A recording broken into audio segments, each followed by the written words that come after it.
My son, keep your father's commandments, and do not forsake the Torah of your mother.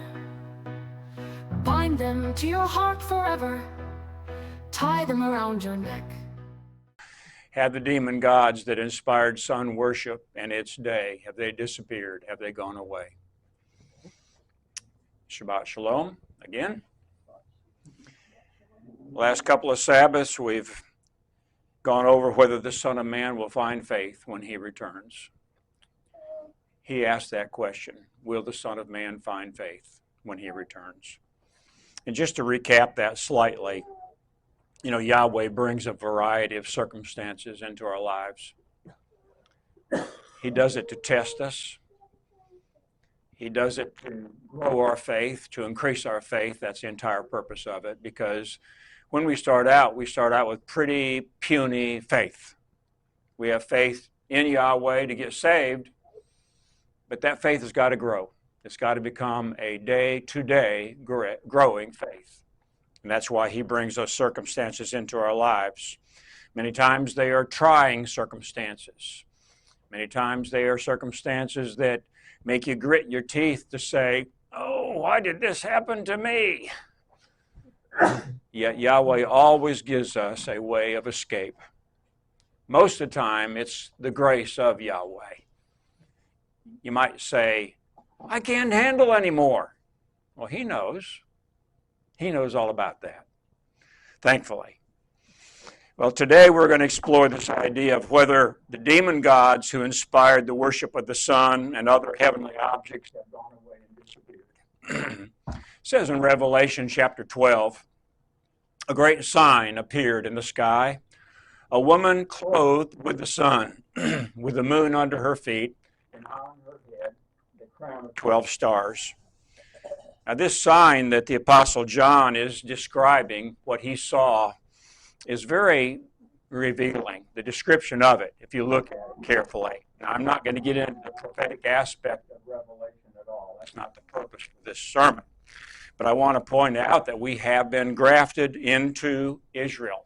We are the Israel of Yahweh, according to Galatians chapter 6, verse 16. So being a part of the Israel of Yahweh, this is referring to all of the Israel of Yahweh. The entirety of the congregation of Yahweh. It doesn't matter your DNA. Spiritually, we are Israel. So all of those who have ever called on the name of Yeshua for their salvation, whether they're Baptists or Methodists or Nazarenes or any other Protestant or Roman Catholics, if they have truly called upon Yeshua, Jesus, for their salvation, then they have become part of the Israel of Yahweh. Now it says here, clothed with the sun. Now, that symbolism is pretty significant. It refers to sun worship. If you go back to this picture here, clothed with the sun. Now that's not, I'm not saying that this is an accurate representation. I didn't draw that. I'm not an artist. But the sun has enveloped this woman that's in this vision. And the moon is under her feet. Now both of those are significant symbols. I'm not necessarily going to get into a lot of explanation about the moon, but there is a significance that is there. So clothed with the sun refers to sun worship. And I'm going to ask this question. Is the idea to repurpose and to Christianize the day of the sun valid from Yahweh's perspective? Is that valid according to Scripture? It says in Psalm 19, starting with verse 1, the heavens declare the glory of Elohim, Yahweh, and the firmament shows his handiwork. Day unto day utters speech, night unto night shows knowledge. There's no speech nor language where their voice is not heard. Their line has gone out through all the earth, and their words to the end of the world. In them hath he set a tabernacle for the sun, which is as a bridegroom coming out of his chamber, and rejoices as a strong man to run a race. His going forth is from the end of the heaven, and his circuit unto the ends of it. There's nothing hid from the heat thereof. Those things are in the heaven, they're in the sky, but we're not to worship them. In fact, Yahweh makes a very definitive statement in Deuteronomy chapter 4. Look what he says here. Therefore you shall carefully be on guard for your souls, for you have not seen any likeness in the day Yahweh spoke to you in Horeb, that's on Mount Sinai, another name for Sinai, Mount Horeb, out of the midst of the fire, lest you act corruptly, and make for yourselves a carved image, a likeness of any figure, a shape of a male or female, the shape of any animal in the earth, the shape of any winged bird that flies in the heavens, the shape of any creeping thing on the ground, the shape of any fish in the waters under the earth. And that you should not lift up your eyes toward the heavens, and shall see the sun, and the moon, and the stars, and all the hosts of heaven, and you be drawn away and worship them, and serve them, which Yahweh your Elohim has allotted to all peoples under the heavens. The entire universe is the creation of Yahweh. We know that. But here, we are never to worship the creation. We are to worship the Creator only. Yahweh puts no stamp of approval on worshiping anything that's related to the earth or the sky or in the universe or anything that's contained in them. In fact, it's reprehensible to Yahweh. Look what the Apostle Paul says here in Romans chapter 1. They exchanged the truth of Yahweh for a lie and worshiped and served something created instead of the Creator, who is praised forever. Amen. You know, the Old Testament records many, many stories and events that happened in the nation of Israel and some other places also. Much of what happened in the northern kingdom and the southern kingdom. Northern kingdom was called Israel. The southern kingdom was called Judah. A lot of events, a lot of stories there in the Old Testament. You know, a lot of times too, when you read that, you don't see, you'll see something that happens, you know, a king will make some decision or a person will do this or do that, and it won't necessarily make a statement right then that that was right or that was wrong. You have to look at the Scripture and compare the Scripture with Scripture and know, if you know what the Ten Commandments are, then you're going to be able to use that as your baseline and be able to tell whether or not a particular event, a circumstance that someone did, action, whether it's right or whether it's wrong. We'll talk about that in a few minutes. This is a map of Israel back during the times of King David and King Solomon. That's the yellow area there. That's on the eastern shore of the Mediterranean Sea. And going all the way up to the blue line there where you see the little arrow pointer, that's the Euphrates River. It went all the way to the Euphrates River. That was what Yahweh had given Israel. And it went all the way down here. It's called the River of Egypt. A point of comparison, the red area that you see here, that's currently the nation of Israel. You see what a small part that the nation of Israel currently is occupying. And these black areas here, this is the Gaza Strip. You hear you've been reading a lot about that in the last many months. And then here's the West Bank, what's called the West Bank. It's not really the West Bank, it's all Judah and Samaria. In fact, the new ambassador to Israel, Mike Huckabee, used to be the governor of this state. And he refuses to call that right there that says the West Bank. He refuses to call it the West Bank. He says, that's Judah, that's Samaria right there. And the Gaza Strip, he refuses to call that the Gaza Strip. He says that's part of Judah. And he's correct. He is correct. But anyway, that's just a side note.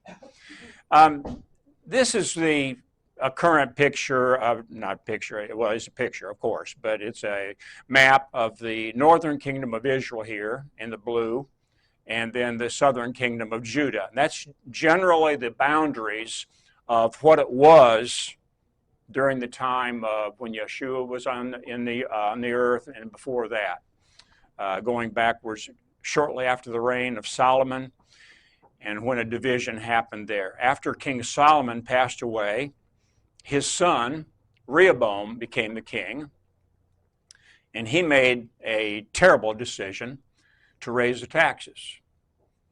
And when he raised the taxes, the northern kingdom decided to move away. They became the northern kingdom, but the northern 10 tribes, what's now called the lost tribes, okay? The lost tribes, they split at that point in time. And the first king of what's called Israel, the kingdom of Israel, now that's the northern kingdom, okay? I don't want to get you confused about, when I say Israel, because the entirety of Israel is both the northern and southern kingdom. But the northern kingdom was called the house of Israel, and then the southern kingdom was called the house of Judah.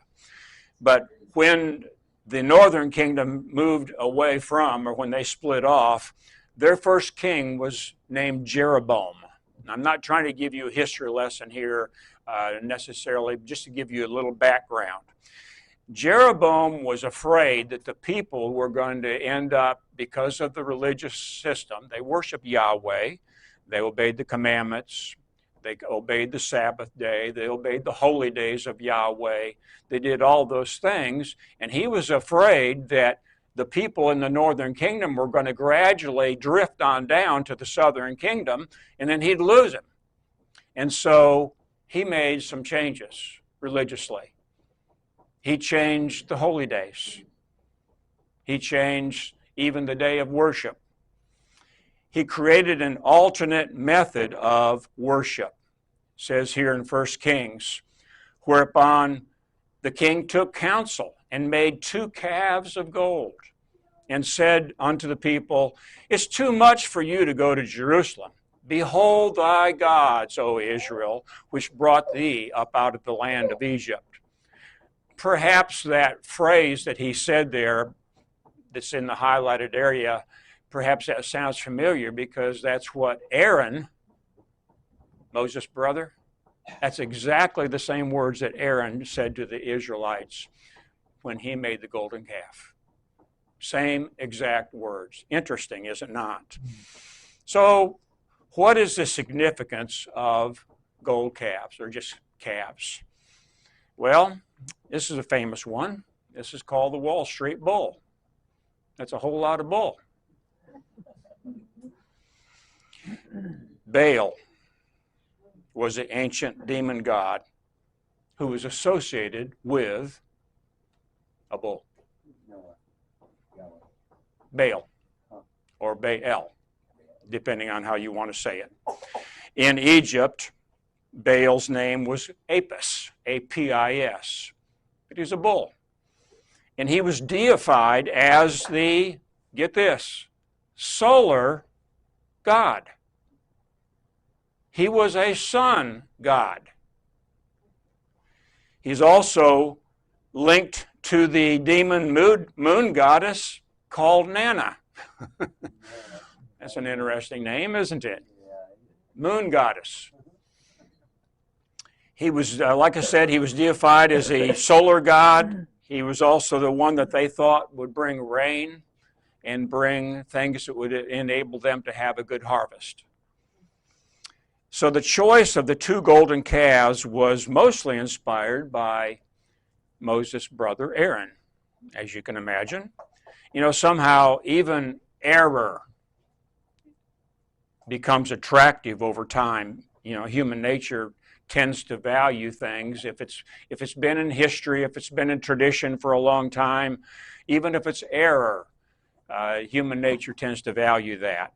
And so when King Jeroboam started this new alternate religion, it wasn't new at all. It was new perhaps for some of the people there, but they were very acquainted with it. All the nations around them were sun worshipers. I did a search yesterday. I was just shocked. I was shocked. I found a list of 200. No, it was 290 some. Almost 300 sun gods from around the world.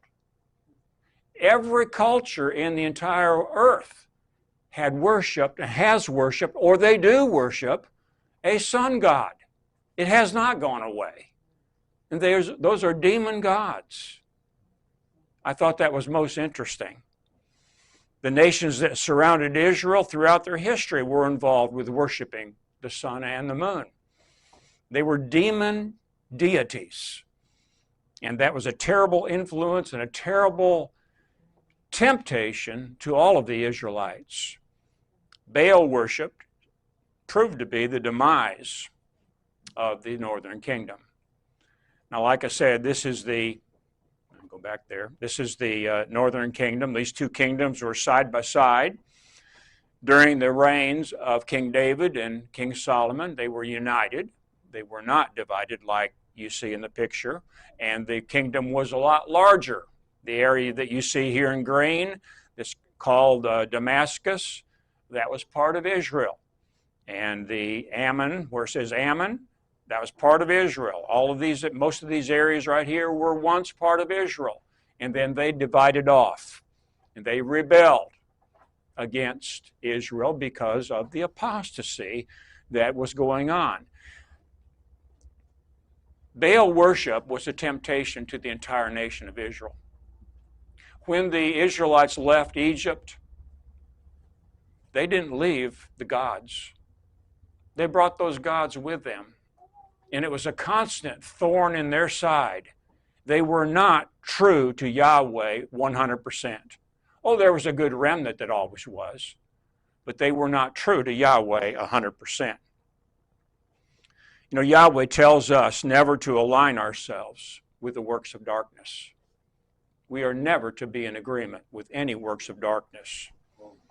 One of the kings of the southern kingdom, his name was Jehoshaphat, King Jehoshaphat.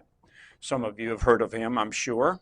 Overall, he was a pretty godly king. He was a good man for the most part.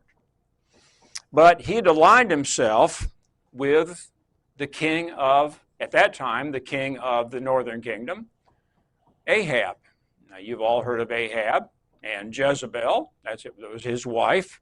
Jezebel was the one that legalized absolute pure Baal worship. She actually had priests and such. You remember the story of Elijah on the mountain where he called down, he prayed for rain, and he had the prophets or the priests of Baal to pray for rain from their God. And of course, the Bible says that there was silence. They cut themselves, and they jumped up and down, and they hollered and screamed and cried, and Baal didn't answer them for some reason. And then finally, you know, the story goes that Elijah prayed and rain. They doused the altar with water, and lightning or fire came down from heaven and burned it all up. Did the people turn to Yahweh? Well, it said they fell on their face. They said Yahweh is God, but did they really turn in their hearts to Yahweh? Now, we're talking about the northern kingdom. No, they did not. They did not. It was a false revival, if you want to put it that way. But that's not the point of the sermon. King Jehoshaphat had married the daughter of Ahab. Now, that right there was a wrong allegiance, a wrong agreement. He should not have done that. As a godly man, a godly king, he should not have done that. He did it for political purposes. He did it to further the agenda that he had as a king. Safety. He wanted safety for his people. Isn't that good? Isn't that good to do something like that for safety's sake? Not if you're going against the scriptures. And that's what he was doing. So King Ahab asked finally, after Jehoshaphat had been married to his daughter for some time, he asked Jehoshaphat to go together with him, his army, along with Ahab's army, to fight against the Syrians. And Jehoshaphat said, well, your people are just like my people. Yes, I will. Another mistake. That story is found in 2 Chronicles, by the way, if you care to check that out. You know, King Jehoshaphat almost lost his life during that time. Ahab did. Ahab was killed as a result of that battle. He ended up dying the evening of the battle, actually went back to the capital city of Samaria, and he died there. And King Jehoshaphat was almost killed there during the battle too. When Jehoshaphat did return, he was met by a prophet of Yahweh. Look what the prophet says to him. Jehu, the son of Hanani, the seer prophet, went out before him and said to King Jehoshaphat, do you love to help the bad one and those who hate Yahweh, and by this bring wrath on you from before the face of Yahweh?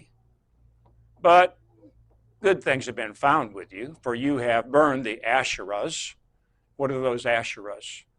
The obelisks, the phallic symbols. You've burned them out of the land and fixed your heart to seek the Elohim. Even though those of Israel and those of Judah were kinfolk, they were related. I mean, they were all part of the 12 tribes of Israel. And they were kinfolk. If you went back in their history, of course, they were all the sons of Jacob, were they not? They were descendants of those. And they were still, though, on opposite ends of the spectrum when it came to worshiping Yahweh. The northern kingdom were sun worshipers. The southern kingdom were Yahweh worshipers, the true religion of Yahweh. Yahweh does not sanction his people joining with people in false worship. We are to worship Yahweh in spirit, yes, and what's the next word? Truth. Truth is the word of Yahweh. Truth is the commandments. It says in the book of Psalms, your commandments are truth. And so we are to worship with those that are involved in true worship and not false worship. Well, Jehoshaphat did not do that. The northern kingdom still worshiped Yahweh in a way. In a way they did. But it was not true spirit and truth worship. There's a lot of false worship that was going on there. And besides that, they added Baal worship. Do you happen to know the day that designated worship to Baal? I'll give you 3 guesses, and the first 3 don't count. Sunday. Sunday was the day of Baal worship. They changed and added to Yahweh's days of worship. They changed the holy days, and Yahweh was not very happy with King Jehoshaphat for joining himself with those that had done that. Not at all. In fact, look at the closing words about King Jehoshaphat's life in 2 Chronicles chapter 20.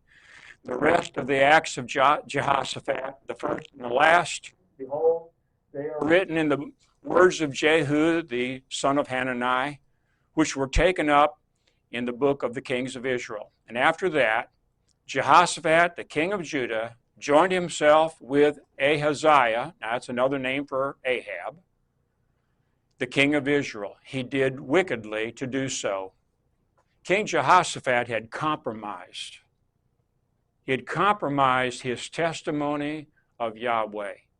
We are to have a pure testimony of Yahweh. Hypocrisy. Think about that word hypocrisy. If I am preaching to you the truth of the gospel, which I am doing, the truth of the word of Yahweh, and yet my life secretly has a whole bunch of sin in it, I am a hypocrite. That's exactly what I would be. And Yahweh would not put a stamp of approval on Darrell Prindle's life. It's the same with any one of us. We cannot have a double life. Double lives, you know what I'm saying by a double life, to live one way in front of some people and another way in front of other people. That's not at all what Yahweh wants us to be doing as his children. So King Jehoshaphat had compromised his testimony, and he had compromised the entire nation of Judah. What he did was wrong, and those final words about his life said he did wickedly in joining up with Ahab. There's a man, I don't know if he's still alive or not. His name is Samuel Bacchiocchi. Samuel Bacchiocchi. He wrote a book called From Sabbath to Sunday. And in this book, on these pages here, it gives evidence that the planetary week, and the planetary week is what we use, it's called from the Gregorian calendar. Sunday or Monday is called Moon Day, that came from the moon. Wednesday, Thursday, I can't remember what they all are. Saturday is Saturn Day. By the way, Saturn is another name for Satan, by the way. That's interesting. But anyway, it says the planetary week was in popular existence in Rome before the time of Christ. Various sun cults were predominant in ancient Rome by the early part of the 2nd century A.D.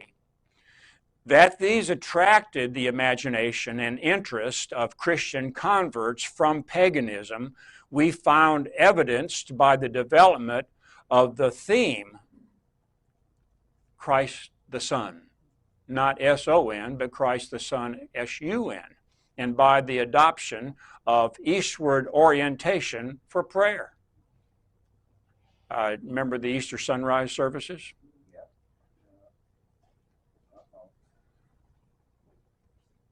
This kind of ringing a bell?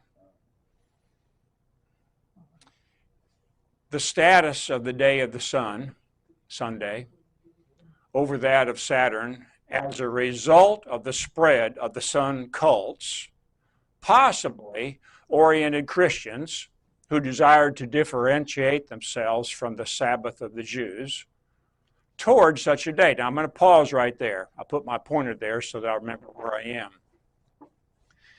After Yeshua rose from the dead, went to heaven, and then the last of the apostles died off, and during the time of the apostles, there were many people that were coming out of paganism into the way of Yeshua. It's called the way, okay? They were coming into the way of Yeshua, the way of true religion of Yahweh. That's what we try to do here. And as you know, when you come out, like I was a Baptist for over 6 decades in my life. And when I first became Sabbath keeping, at that time it was just Sabbath keeping. I didn't know anything about the holy days or anything else, nothing about the law of Yahweh. All I knew was to keep the Sabbath. And I tended to, in my own life, my wife and I, we tended to just kind of tack on the Sabbath as a belief system added to our Baptist beliefs. And that's wrong. That is not the right way to do it. You have to go into the Word of Yahweh and see what Yahweh says about how to worship Him and what He says to do regarding holy days and keeping His law, the aspects of the law that we are accountable to keep. That's a problem mode that a lot of people have, is they just want to tack on Sabbath keeping or commandment keeping to their previous religion, whether they're Pentecostal or Adventist or whatever. And that's not the way to do that. All right, going on. So the people, he said, they came out of paganism. This choice, however, it must be stated again, was not motivated by their desire to venerate the sun god on his day, but rather by the fact that its symbology could fittingly commemorate 2 important events of the history of salvation, both creation and resurrection. I know that's a long sentence. Let me break it down. What Samuel Bacchiocchi is saying is that he didn't see, when he did research for this book, From the Sabbath to Sunday, he didn't see evidence that the people were trying to promote Sunday as a pagan worship day. They were doing it as a defense of creation and the resurrection. How many times have you heard people say regarding worshiping on Sunday, well, we're honoring the resurrection of Yeshua? Well, that all sounds good, right? It sounds good. It has a good ring to the ear. Of course, the only problem with that, the only problem is that, was that sanctioned by Yahweh? And the answer is no. Yahweh never sanctioned that. Yahweh never changed away from the Sabbath. That is a man-made tradition. And so that's what the people were doing. Even though they might have had good intentions, it was not sanctioned by Yahweh. It was not something that Yahweh said that's what needs to happen. All right, going on. So they're saying, it is on this day, talking about the first day of the week, that the light of the world appeared, and on this day that the Son of Justice has risen. You see, they're equating him to be Son of Justice. Moreover, the day of the Son, Sunday, enabled Christians to explain also the biblical mysteries to the pagan world by means of an effective symbology that was familiar to them. That's just a rationalization. They were not willing to do what Yahweh said to do in the Bible. Yahweh says, worship on the Sabbath day. It's cut and dry. That's all there is to it. There's no adding to it. There's no straddling the fence to it. There's not two ways about it. It's worship on the Sabbath day. That's the day that he's designated. And so the people here were trying to rationalize on that. Going on, the early Christians had at first adopted the 7-day week with its numbered weekdays. They didn't even used to call them Sunday, Monday, Tuesday, Wednesday, Thursday, Friday, Saturday. It was just day 1, 2, 3, 4, 5, 6, Sabbath. That's how it went. 1, 2, 3, 4, 5, 6, Sabbath. Or the day after the Sabbath, or the day before the Sabbath. But there was never a planetary day name, that was given to the days of the week. And the same, obviously, for the months. All right, so the early Christians had at first adopted the 7-day week with its numbered weekdays, but by the close of the 3rd century AD, they began to give way to the planetary week. The use of planetary names, Moon Day, Saturn Day, etc., attests to the growing influence of astrological speculations introduced by the converts of paganism. Instead of maintaining a separateness, we are to be separate from the world. Doesn't the scripture say, come out from them, my people? Yes, it does. We are to be separate. I have a hard time not saying the first day of the week, Sunday. It's just, it rolls off my lips after 6 decades in my life of saying Sunday and Monday and Tuesday. And how would we live? Would anyone else understand us if we said, well, on the 3rd day of the week, I'll meet you at 2 o'clock? They said, what are you talking about? That would be hard to get used to, wouldn't it? You know, during the kingdom coming up, we will not be calling the first day of the week Sunday. No, it will not be called the day of the sun, the day of Baal. It won't be called that. It will be called the first day. First day. That's all there is to it. Mark it down. All right, going on. These pagans that were converted, they were bringing pagan religious baggage into Yahweh worship. It does not work to bring religious beliefs and doctrines from a previous denomination into true Yahweh worship.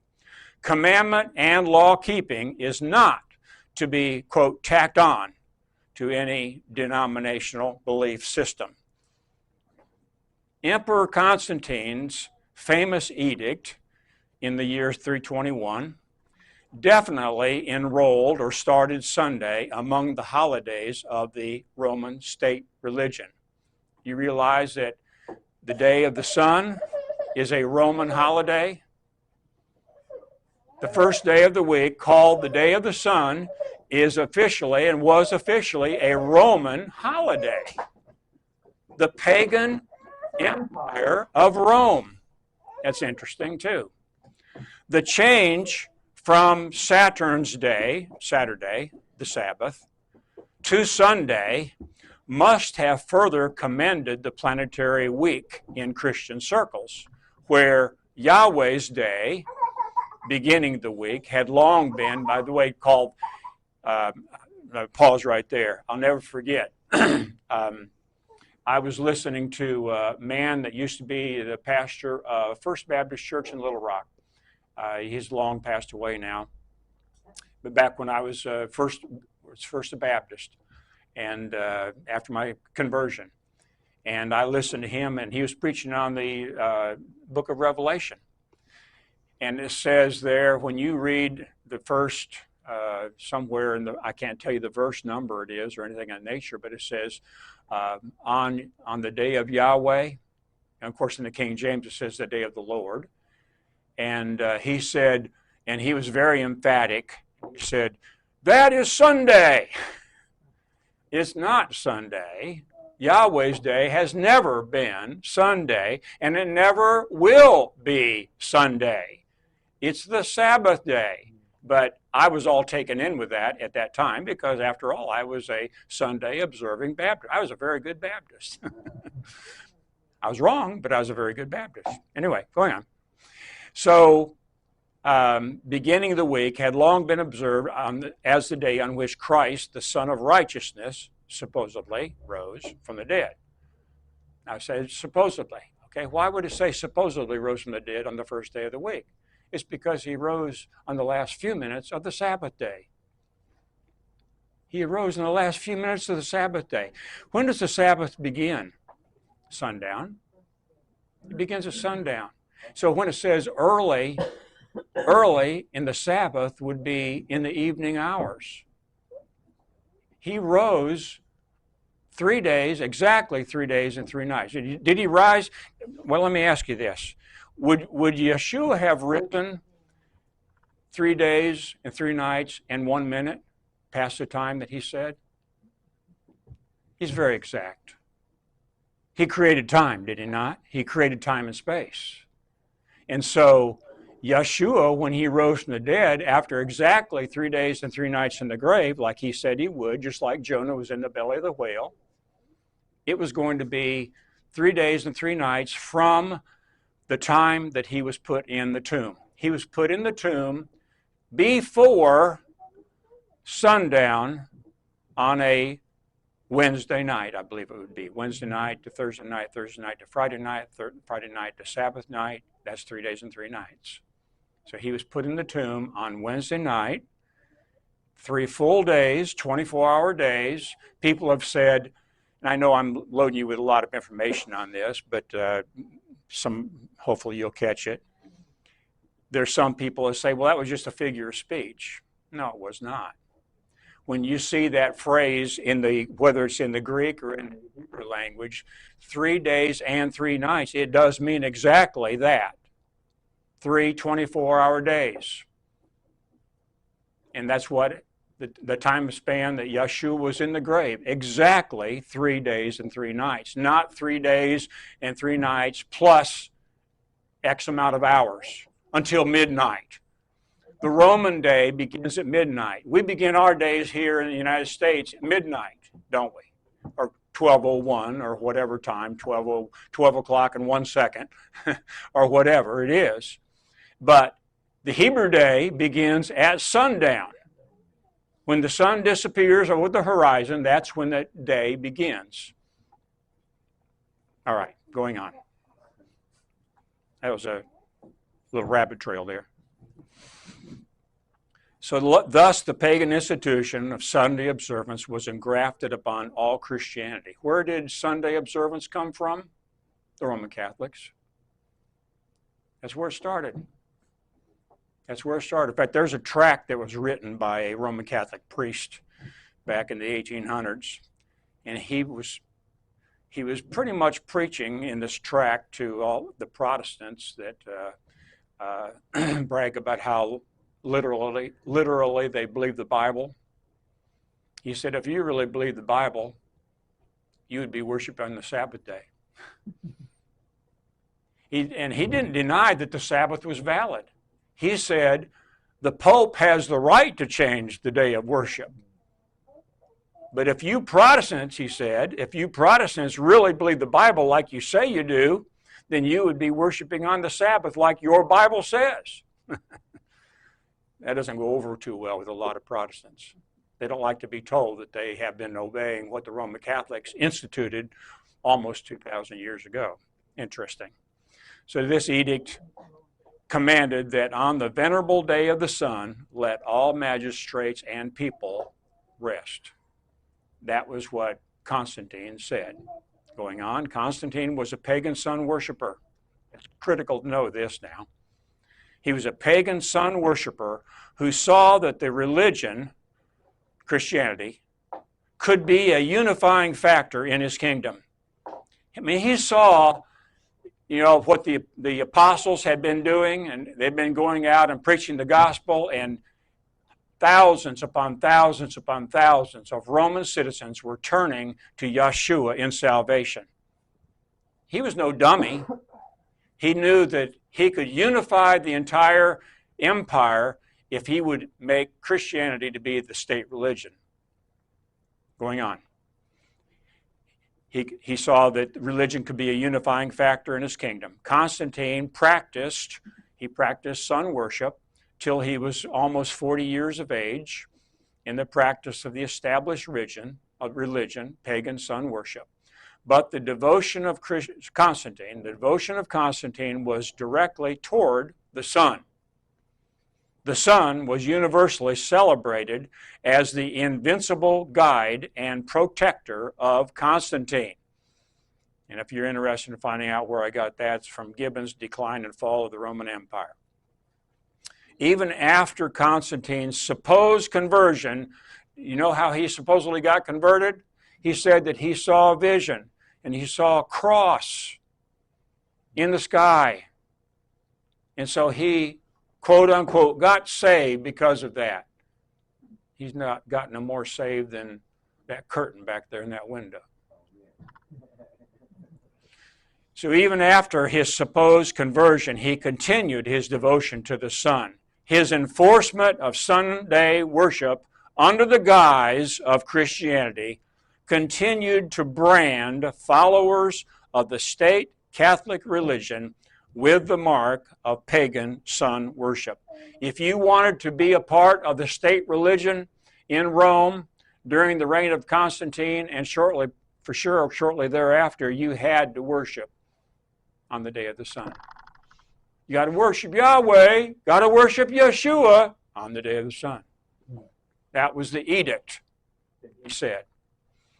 The Sabbath, the word Sabbath means rest, and it symbolizes the kind of eternal rest from sin which Yahweh has in mind for man during the kingdom, the eternal kingdom. Now, the first 1,000 years, there's still going to be sin, okay? Sin will not be eradicated until the eternal kingdom. That's after the first 1,000 years. But that's what the Sabbath rest is commemorating. But ironically, Satan, by deluding man into keeping the pagan day of the sun, Sunday, causes man to commemorate something else than what Yahweh set forth. That's what's going on. Is Baal worship alive and well? Look at this. This is in New York City.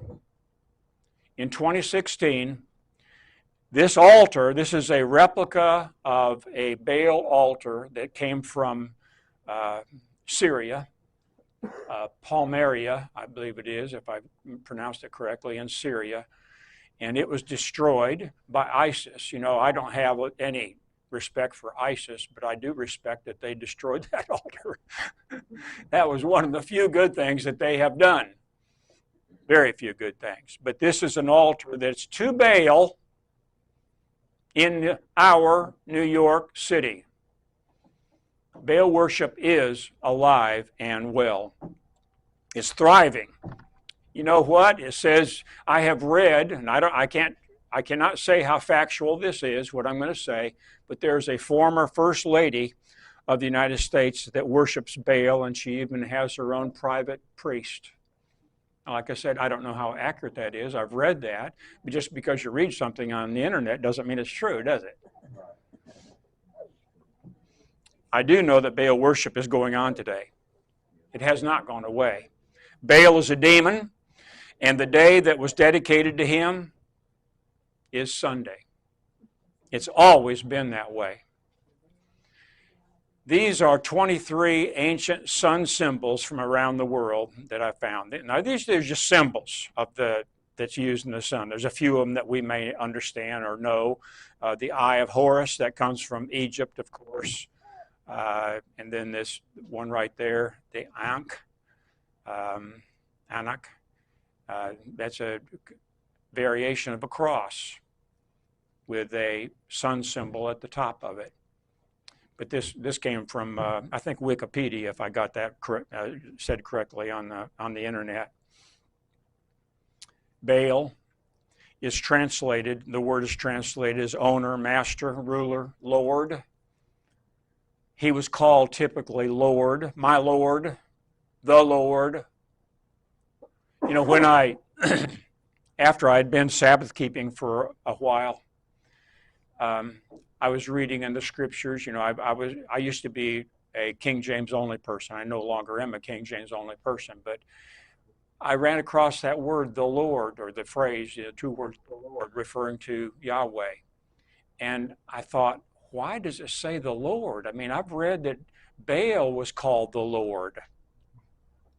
And so I looked it up, and I had to look it up to find this out. And the Lord was translated from the name YHWH, which you've seen as we were singing some songs and so on. That's called the Tetragrammaton, 4 letters, YHWH, Yahweh. We pronounce it Yahweh, Yahweh, Yahweh. The Lord? Why do they translate it as the Lord? Interesting. Well, supposedly it's because Jews in Judaism, now in Judaism I'm talking about when I say that, Jews in Judaism believe it's too holy to pronounce the name Yahweh. So they changed it to Adonai, and most Bibles have not translated it Adonai. You've heard of Adonai, of course, I'm sure, but they translated it as the Lord in the King James Bible. Over 6,000 times Yahweh's name is in the Bible. And he said, proclaim my name. We are to proclaim his name. We have over there the scripture, Psalm 22:22. I will declare your name to my brothers. And we want to declare the name of Yahweh, the name of Yeshua. Now, am I 100%? Am I going to look down my nose at someone if they say the Lord? No. No. If they don't use Yahweh, no. It's just that I have said those people that are going to be here involved in the ministry, speaking the words out from the pulpit or from music, we want to try to make it to be the Yahweh, the name of Yahweh and Yeshua and such. Anyway, that's a little side note. Let me go on. Baal is translated as owner, master, Lord. He wants to control mankind if possible. Baal was the chief of the Canaanite gods. As such, he tries to counterfeit the God and Father of our Master Yeshua Christ. It is said that Baal was the son of a god called El. Supposedly, Baal was killed at one point in time and raised from the dead. The sun god, Baal. The day of the sun. What a mockery that is. More about him. One of the meanings of Baal's name is husband. He deals with marriage and covenant. In the Bible, Yahweh's children are considered married to Yahweh. I'm married to Yahweh. If you are a believer, you are married to Yahweh. In the Old Testament, Israel is called the wife of Yahweh in Hosea chapter 2. In the New Testament, Christians are called the bride of Christ, Yeshua being the bridegroom. Baal seeks to get Yahweh's children to spiritually divorce themselves from Yahweh and enter into covenant with, that is, to marry him. He attempts to pull us away from Yahweh and to bow down to him in any way, big or small, that he can devise. That's what he wants to do with you. He wants to sully your testimony. He wants to dirty your robe of righteousness. That is his primary goal that he has. His covenant-breaking spirit of Baal is behind all divorces, all church splits, and other divisions where covenanted Christian brothers and sisters break covenant with each other. Baal was also the fertility god. People would make sacrifices to him so they could have rich soil, a lot of rain, good weather, and so on. He was also a sun god. That was likely what was being challenged when Elijah the prophet declared to Ahab, that Baal-worshiping king, that there would be no rain in the land until he, Elijah, on behalf of Yahweh, said so. And there was no rain for 3.5 years, if you remember that. And it was a showdown to see which god controlled the weather. So when he went up to the top of the mountain there, whatever the name was, and he let the prophets of Baal scream and holler and cut themselves and so on, there was no rain. There had been no rain for 3.5 years. And then he called on the name of Yahweh. If you read his prayer, less than 100 words long. He didn't have a lot of words to speak. It didn't take many words, did it?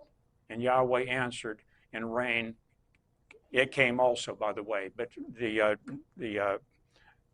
all the sacrifices burned up. Baal was a fertility god. And to worship him also involved sex orgies. They worshipped an idol which was an Asherah. You see that in the Old Testament in particular. A phallic symbol, an obelisk. And there's two pictures of, this is a tombstone. It's a phallic symbol. And that's an obelisk. Temple prostitutes supported the temple worship of Baal. Its worship was filled with perversion, homosexuality, immorality, and sexual promiscuity. Baal goes after children. Child sacrifice was a part of his deal. Children were sacrificed to a god called Molech in the Old Testament, but they were also sacrificed to Baal.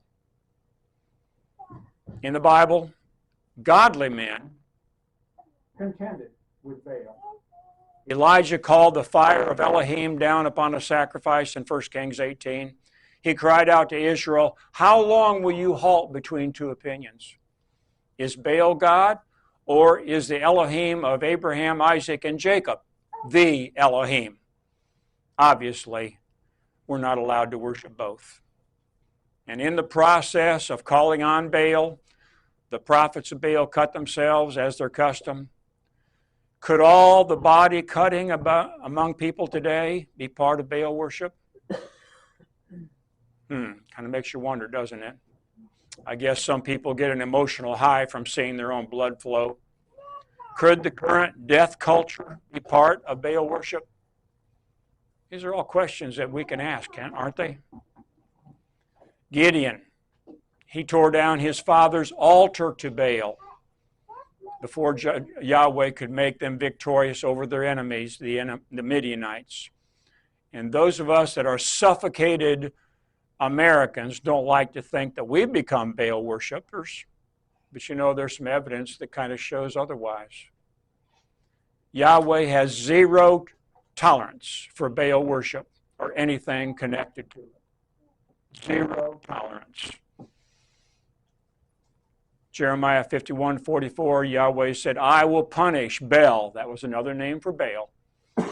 "I will punish Baal in Babylon, and I will make what he has swallowed up to come out of his mouth, and the nations will no longer stream to him." The nations have streamed to Baal worship. Sunday is his day. And they've combined Yahweh worship with it.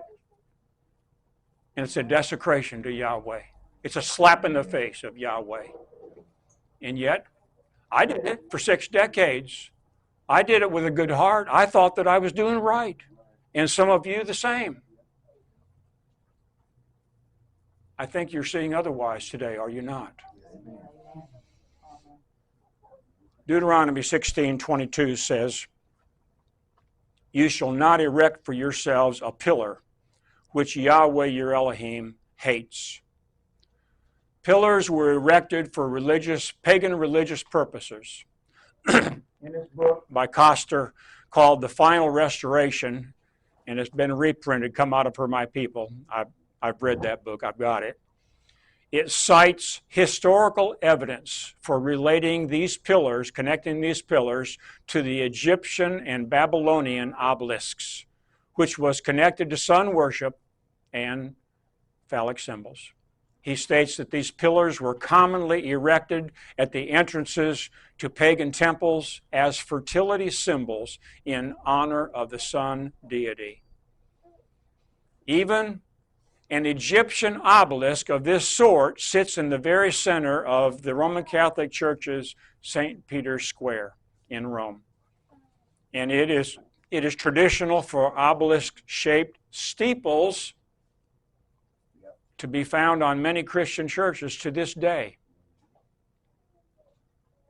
Richard Rives, in his book called Too Long in the Sun, makes the same connection between the Egyptian obelisk, Canaanite standing pillars, and the Christian church steeple.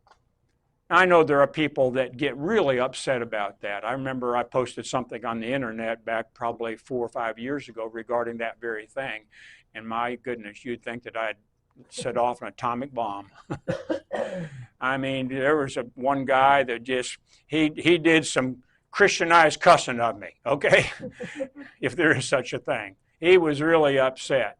But all you got to do is connect the dots, folks. You just connect the dots. What I've done for you so far today is connect some dots. If you can't see it, folks, and very honestly, you're blind. That's all there is to it. You're blind. This is St. Peter's Square in the upper left-hand corner. That's an obelisk that they actually brought from Egypt. There's another one still in Egypt, and they brought one. This is way back in the probably 1,500 years ago that they brought it. This, in the right-hand side, it's a drawing, of course, but that's an obelisk. It's a phallic symbol, folks. It doesn't take rocket science to figure that out. Church steeple, far left, right here, same thing. The middle one, that's another obelisk. Another pretty plain. What's my point? Yahweh commanded Israel to destroy these pagan symbols, to have nothing to do with them. They were abominations that would defile Yahweh's set-apart people. Yes, we are set apart. Yahweh has put his stamp of approval. You are set apart. You are holy to Yahweh. We are to act holy, talk holy, and not be associated with things that are unholy. Have his people heeded the command? Many of these remnants of ancient pagan cultic practices remain in both Protestant and Catholic churches to this day. Easter, Ishtar. Christmas, Saturnalia. The Christmas tree, the Tammuz tree. Tammuz was the son of Nimrod.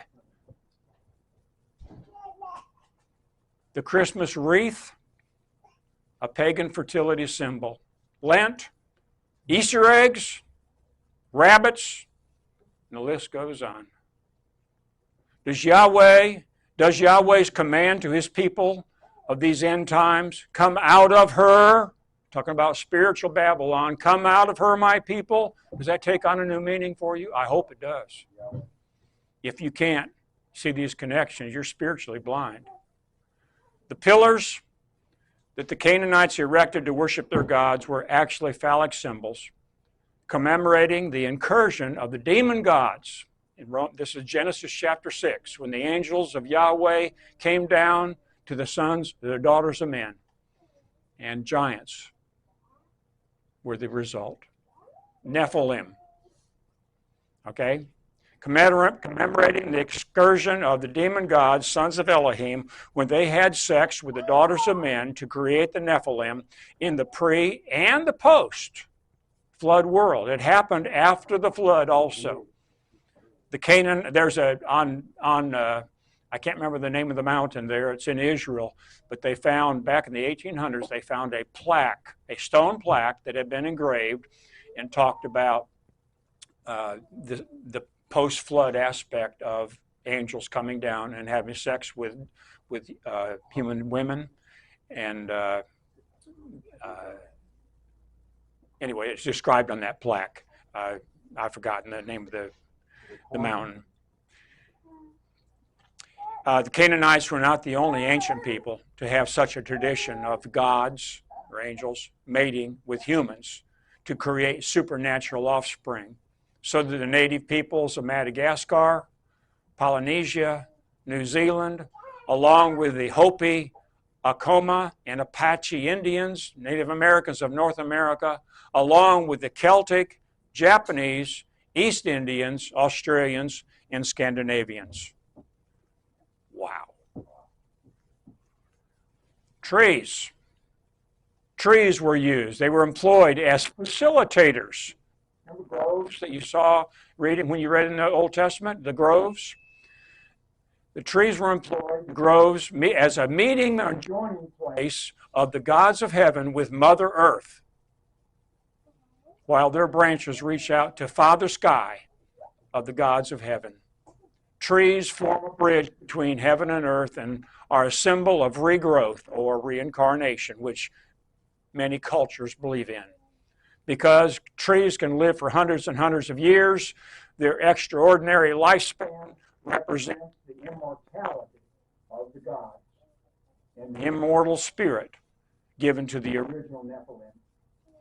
A Christian then should be very wary of the Christmas tree, for the immortal evergreen represents the meeting place of gods and Mother Earth and the creation of the Nephilim.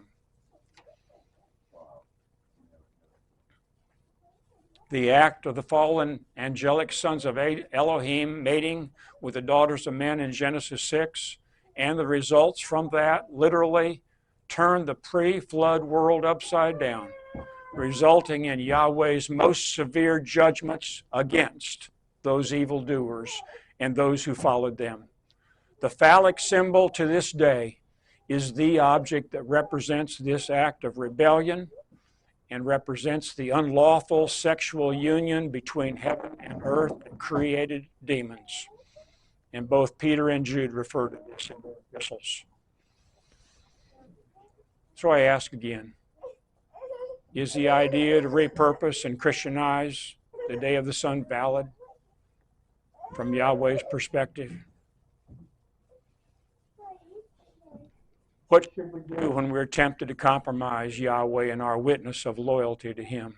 Ephesians 5, 8 through 11, even though you were once darkness, you are now light in Yahweh. Walk as children of light, for the fruit of the Spirit is in all goodness and righteousness and truth, approving what is pleasing to Yahweh. Do not associate with the unfruitful works of darkness, but rather reprove them, expose them. That's directly from Yahweh's mouth. Please, please be a Berean. To keep your mouth shut regarding the law and commandments is a safe way. You're not going to have any problem if you keep your mouth shut. That's not Yahweh's way. You'll never lose any friends if you keep your mouth shut. We're to reprove the works of darkness. Be a Berean, my friends. Until next Sabbath, Shabbat Shalom.